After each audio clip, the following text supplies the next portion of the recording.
bhagavato arahato samma sambuddhassa. Namo tassa bhagavato arahato samma sambuddhassa. Namo tassa bhagavato arahato samma sambuddhassa. Homage to him, the Blessed One, Arahant, truly and completely awakened one. Sadhu, sadhu. So today we will be taking a very small sutta, but it is very interesting because the Buddha is giving a direct information on the linking of or the causal effect of the precepts which you are following and the results of the precepts. So of not following the precepts. So I will be sharing this link over here. This will help you kind of one second. This will kind of help you to kind of know how these are linked, and you can follow me along when I am reading the sutta. One second, I have to find this chat thing. Okay. So if you can see the link, then let me know, and just let me know also that if you are able to hear my voice clearly. Yes, Bande, we can hear you, and we also can see the link. Okay, very good. So we will just start reading the sutta. This is from Anguttara Nikaya, book of 8. The sutta is 40. The sutta is Duccaritavipākasutta. So this is the bad things which you are doing. What are the results of those bad things? That is the meaning of this. Yeah. Bante, the link you have shared is for time zone link and not the sutta link. Oh, okay. I may have made a mistake. Okay, I was trying to share the link with somebody over here, so I think I did the mistake. One second.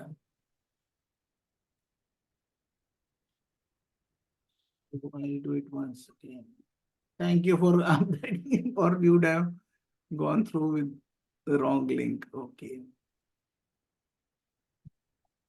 The Zoom, I have not used it for a long time now.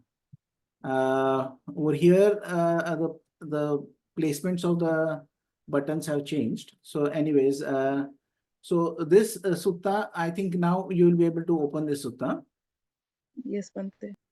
Okay. So this is a sutta about the results of our actions. So the I'll change the bhikkhus to students as Bhante Vimalaramsi used to do. Students, the destruction of life repeatedly pursued, developed and cultivated is conducive to hell, to the animal realm, to the sphere of afflicted spirits. For one reborn as a human being, the destruction of life at minimum conduces to a short lifespan. So the Buddha is saying that if you are breaking the first precepts, that is of not taking of life, then you may go to hell. And even if you are born as a human being, then because you had taken life in your previous life, then in this birth or rebirth, what would happen is you will have a short span of life. But in another sutta in Majjhima Nikaya, the Buddha also says that there is a possibility that when you are born, even if you are born with a long life, and there is a happenstance that if you are dying early, maybe there's an accident, there's a tree which falls, or there's an accident in a car or a train or a plane, and that way your life is cut short. If you are born with a long lifespan, then the remaining lifespan will be spent in the heaven. So we should not take it as absolute, that if anybody is dying young, they may have killed in the past life. That those kind of judgments we should not make. So the Buddha is also warning us that we should not make judgments about anybody. So only the Buddha can make the judgment, because he can see the past, he can see the present, and he can see the future. Wherever he puts his attention to, wherever he puts his mind to that information he can gain. Thus, even if it is clearly mentioned that the short span lifespan can happen, there is also a happenstance in karma. So in the karma and vipaka is the result, but there is also a happenstance. Happenstance happens when that was not planned, or that was not the result you were expecting, but it happens. So even if all this results of the bad or breaking of the precepts are said, but you cannot see others and make a judgment. So that is also one other advice the Buddha is giving, is don't be judgmental about others by seeing or misunderstanding such sutta. These suttas are given for our own understanding, so we know that how breaking of those precepts can be harmful for our future or even in the present. Taking what is not given, repeatedly pursued, developed, and cultivated, is conducive to hell, to the animal realm, to the sphere of afflicted spirits. For one reborn as a human being, taking what is not given at minimum conduces to loss of wealth. So one who takes something which is not given, it is stealing, but it is also something which is not given freely. Like you was mentioning in one of the retreats, was that if say somebody is doing something and you go and take his time, so that also you have to be mindful that are you taking his time without his consent or anything. So you have to ask somebody for that time also, can I disturb you, can I speak to you, are you free? So you have to be mindful about whatever is available. So you should not take what is not given. And even if it is given freely, like certain, just recently I was there traveling somewhere, I was there in a kind of a loo. Somebody came and took a bunch of tissue papers from the loo. And the attendant said, why are you taking so many tissue papers? He said, no, no, I need this or something like that. He made a excuse. But that is clearly given, freely given, but it is given for the specific purpose of usage over there in the for drying the hands. You cannot take it and use it at home. So that is something we have to be careful about. You can see that certain people who go to restaurants or something like that, they will take a bunch of tissues and take it home. That was not given for that purpose. It was given for the purpose of using in the restaurant. So we have to be mindful of what is not given and how it is not. So it is, everybody knows, nobody has to be told that you should not steal. But when you are given freely also, you have to be careful about what you are taking. Because if you are taking somebody's wealth, somebody's time, then sometimes you may have to give it from your end. And the Buddha is also giving a principle of the seed. So if you are planting a seed, if one seed is planted and one seed you get from the plant, then that would not be kind of helpful for us. So what the nature does is, when we put one seed, then 100 seeds may come up, 1,000 seeds may come up as the fruits of that one seed. So if you put a seed of wheat, then you may get say 100 seeds of wheat from that plantation. And if you say put a seed of a mango tree, you may get 1,000 seeds of mangoes from that. So in that way, if you are doing certain things, it may come back to you in multiples. In the same way, if you're doing something wrong, it may come back to you in multiples. So one has to be mindful when you are taking anything, even if it is freely given. Sexual misconduct repeatedly pursued, developed, and cultivated is conducive to hell, to the animal realm, and to the sphere of afflicted spirits. For one reborn as a human being, sexual misconduct at minimum conduces to enmity and rivalry. So one of the things about sexual misconduct is that you should only have relationship with your partner, not have a relationship with anybody who has a partner also. So you have to be loyal to your partner, and you should not break the loyalty of somebody else and their partner, because one can clearly see that if that happens, then at the minimum, you will get into conflict, into rivalry, into enmity. So one has to be careful about these things. False speech repeatedly pursued, developed and cultivated is conducive to hell, to the animal realm, to the sphere of afflicted spirits. For one reborn as a human being, false speech at minimum conduces to false accusations. So for somebody who is using his speech without thinking, they are telling what is untrue. Because many people in the Asian countries have this habit of promising monks, especially. Bhante was talking about one incident where somebody said, "Okay, we'll ship these books to you. We'll get them printed over here. We'll ship it to you." And nobody printed it and nobody shipped it. And he was looking forward to get that books, and he lost that opportunity. And then he had to go through many kind of difficulty to get those books. And those kind of things you will put other people when you are giving false promises. You are having the speech which is there. You are not clear about how you are speaking. So that one has to be very clear that the lies have, you are not speaking lies. And one of the advices the Buddha gives to Rahula is that the cup of water, he takes a small cup like this of water and says that, see how much is the water over here. It's a very little water is there. But when you are, that is the merit you are making in this life. And when you speak lies, you are just throwing away. Then the Buddha threw away that water and gave him an example that, see, if, by speaking lies, you are throwing away the little good karma you are making, the good deeds you are making, the merits you are making, that also you are throwing away. So don't throw away that opportunity, and stick to what is true. That does not mean that you have to tell anybody everything to anybody. If somebody asks you, you can keep silent.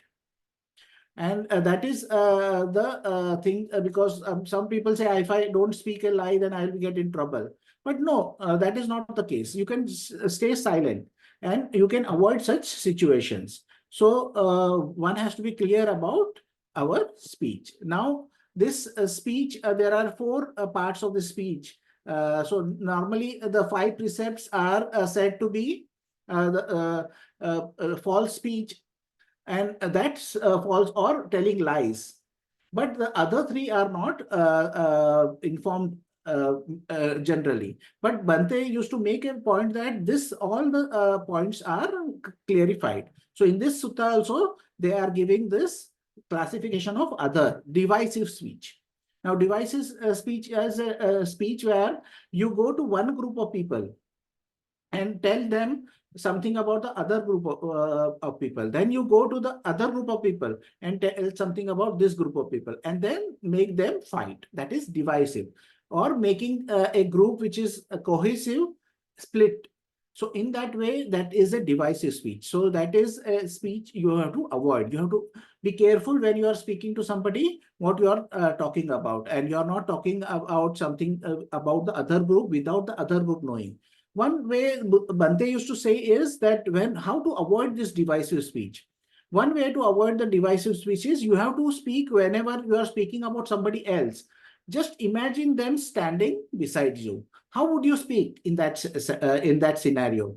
If you would say something with the person standing, then you are not using divisive speech.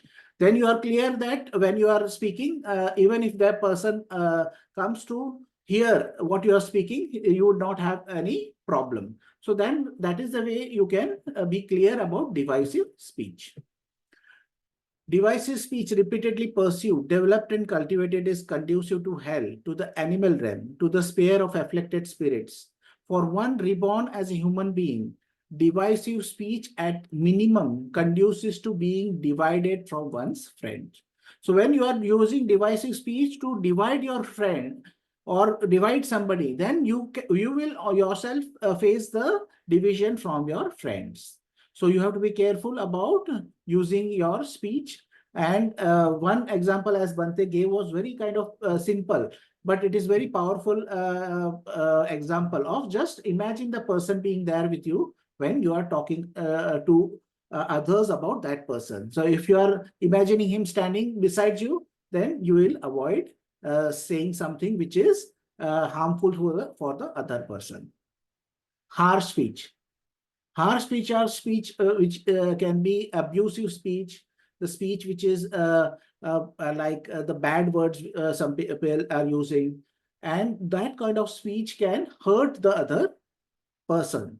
It can hurt their emotions, that can hurt their sensibilities. So those kind of speech should be avoided.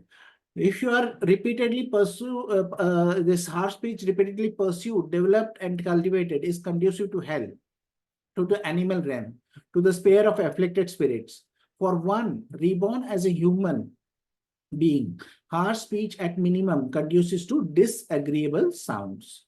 So, when you are using harsh speech, the result can come as going to the hell or the animal or the afflicted spirits. Afflicted spirits are also called hungry ghosts. They are beings who are very big with a mouth which is very tiny, and they are always hungry and always thirsty, because even if they go into a lake and they keep on drinking, their thirst is not satisfied. Even if they go to some place where the food was being given, they keep on eating, but their appetite is not satisfied because they have a very tiny mouth, and that is the kind of perpetual pain they are in. And one of the things which can help them is by giving merits. When you are giving merits and sharing your merits, then the afflicted spirits can get some relief in that situation. Ideal chatter. Ideal chatter is what? Ideal chatter is gossip. When you are speaking about something which has no relevance to your life or whatever task you are doing, or in the higher spiritual sense also, like for monks, anything other than the Dhamma, when we are talking, it can be considered as the ideal chatter. So you have to be careful that you are not talking about here and there, not gossiping, talking about worthless things, but keep your attention and keep your mind to the which are the useful things in life. Ideal chatter repeatedly pursued, developed and cultivated is conducive to hell, to the animal realm, to the sphere of afflicted spirits. For one reborn as a human being, ideal chatter at minimum conducive to others distrusting one's word. So if a person talks a lot and talks irrelevant thing, then there is a distrust which is formed by others about your words. So you are not considered trustworthy. He said, "Oh, he talks a lot of things. So why should we trust what he's saying now? Because he says a lot of things." So we have to be careful about gossiping and using our words carefully. Drinking liquor and wine repeatedly pursued, developed, and cultivated is conducive to hell, to the animal realm, to the sphere of afflicted spirits. For one reborn as a human being, drinking liquor and wine at minimum conduces to madness. So the Buddha is giving this precept for not drinking wine or liquor or any kind of intoxicants, so that our minds are in a working condition. Because whatever we do as a practicing of the Dhamma is done by the mind. So when we are polluting this mind with chemicals which we have no control over, we can get experiences when we are having those chemical substances, and that experiences we have no control over those experiences. We can get many good ideas, many good concepts, but we don't know how to get back to that state of mind. We don't know how to implement those ideas. Some idea like love everybody, but that idea we don't know how do you express that love. When the Buddha is giving instructions of metta, he is giving instructions very clearly how to go about it. And then Bhante from the commentaries is giving a very step-by-step method of how to send metta to ourselves, then to spiritual friend, then to directions. So in that way, the progression and a whole process has been explained. But when you are getting those experiences, from the substances, then that will not help you, because it will not give you insights which are practical and usable. So that is one danger of having the substances or intoxicants. The second, the Buddha is saying that you can this can lead to madness. And also this can lead to you are going to the bad space, like a hell is there, animal realm is there, or an afflicted spirit or a hungry ghost. So you may be reborn over there also. And what happens is that there is one story about the consumption of liquor. It is not a Buddhist story. I think it is a story of Middle East.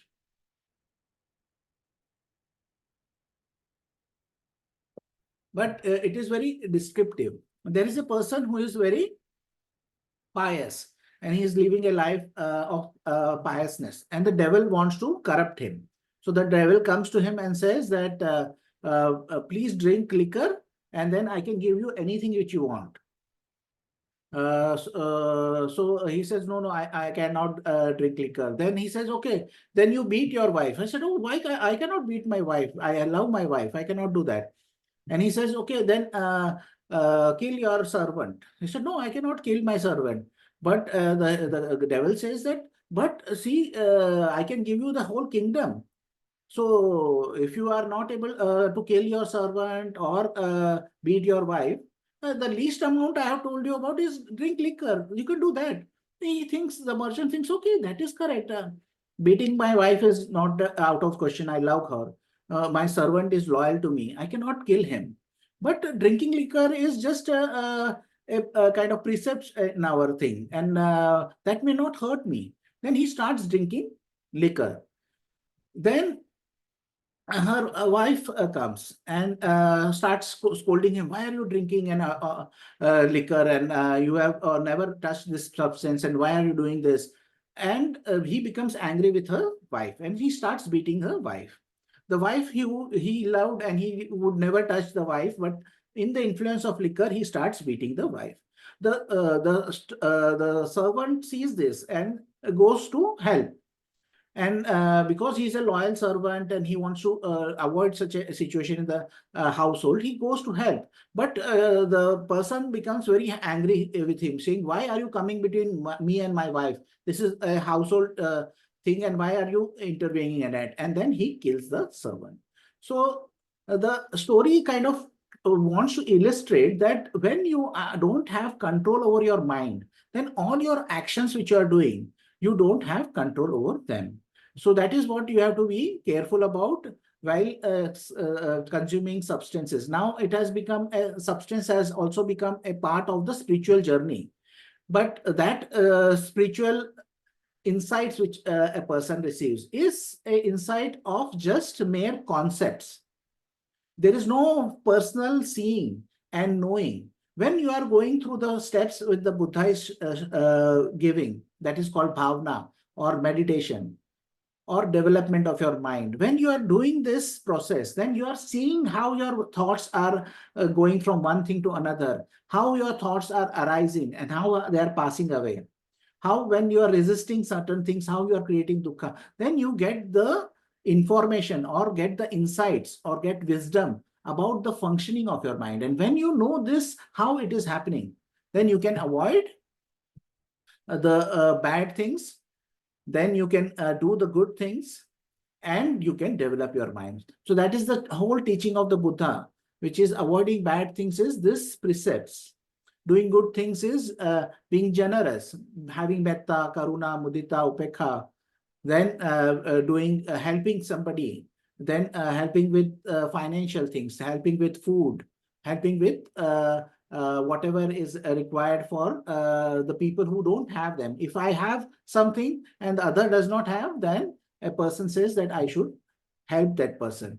And then then in a higher philosophical way, the Buddha is saying that you should, when you are giving, you should have a mind which says that this what I am giving, the renunciation which I am doing is like a yagna.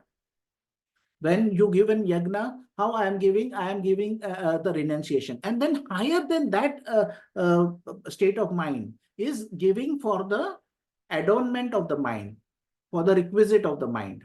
So you give by thinking that this is the adornment of the mind and this is the requisite of the mind. This is given to develop your mind. So that is what the Buddha says about the precepts and how the not keeping the precepts can affect you. So I'll just go through this once again. So upon destruction of life, you may have a short lifespan. Upon taking taking what is not given, you may face loss of wealth. With sexual misconduct, you may face enmity and rivalry. With false speech, you may face false accusations. With divisive speech, you may be divided by others' friends. With harsh speech, you may be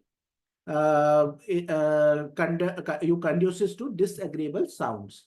With ideal chatter, then people will distrust you. With drinking liquor, it may lead to madness. So that is what the Buddha is saying. If you have any questions, please feel free to ask the questions.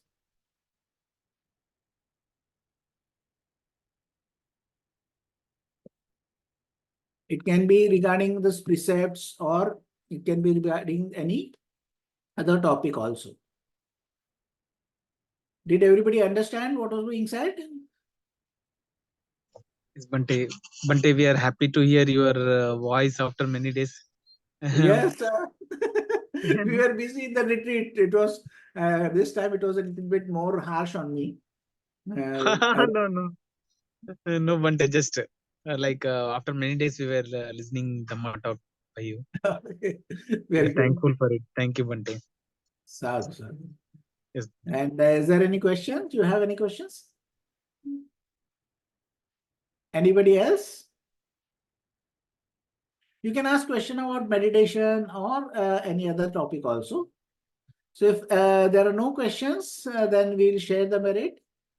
And we will be having Wednesday talks regularly now. And Sundays, I think we will let May complete the Nevermind game. Because the Nevermind game, she's going through each chapter and people are appreciating it. And we can keep those in a playlist also. So that's the reason with every Nevermind game, when we are publishing it on YouTube, we are giving this playlist. So you can, sometimes you want to listen to it, then you can listen. You can also download the talks if you want to, and use it for background when you're driving or something like that. That is a very good way of listening to that book. So it will become an audio book type of. So the Nevermind game will be there on the Sundays. So, and we will ask others also to come. Like Sachin is coming, Sindhu is coming on the Wednesdays, and Dr. Madhusudanji will continue to come on the Wednesdays. And after the Nevermind game is over, then we can have others also come on Sundays. Okay, so the last chance for asking question. Is there any other questions? Bante, Bante, what just is I the- want to add one thing. Yes. Bante, earlier, every Sundays at 8 a.m., Raju sir used to take the sessions. Now Sindhu and myself are taking. Someone can if you are free, you can join in some of the sessions so that Hindi students will be. Okay, I'll try and join. Sometimes for breakfast can be delayed over here.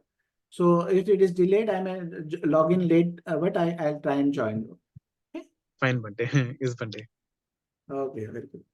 Yes, Bante, may I Kuntal. ask a question? Yes, yes.